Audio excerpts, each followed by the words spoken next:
മടുത്തു, ശരിക്കും മടുത്തു. പലപ്പോഴും കുക്കിങ്ങിൽ എന്നെ പരാജയപ്പെടുത്താനുള്ള ഒരു കാര്യമാണ് ഈ ചപ്പാത്തി ഉണ്ടാക്കൽ. ഒന്നില്ലെങ്കിൽ മാവ് കുഴക്കുന്നത് ശരിയാവില്ല, അല്ലെങ്കിൽ വെള്ളം കൂടി പോവും, വെള്ളം കുറഞ്ഞു പോവും. എന്ത് ചെയ്യാനാ? ഇതാ കണ്ടില്ലേ, ഇതുപോലെ പലപ്പോഴും എൻ്റെ ചപ്പാത്തികൾ വേൾഡ് മാപ്പിൽ ഓരോ രാജ്യങ്ങളുടെ ഷേപ്പിലായിരിക്കും. അങ്ങനെ ഇപ്പോൾ തോറ്റു കൊടുക്കാൻ പറ്റുമോ? നിങ്ങളിപ്പോൾ കാണുന്നത് ഞാൻ ഉണ്ടാക്കിയ ചപ്പാത്തിയാണ് കേട്ടോ. നല്ല ബോള് പോലെ പൊന്തി വന്നിരിക്കുന്നു.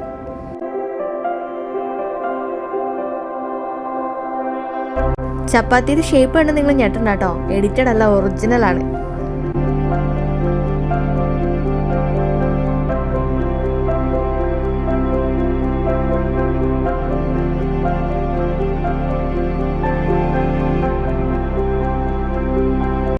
മൂന്നാല് പ്രാവശ്യം അങ്ങോട്ടും തിരിച്ചും മറിച്ചു വിട്ടപ്പോൾ തന്നെ ചപ്പാത്തി ഏകദേശം വന്നു.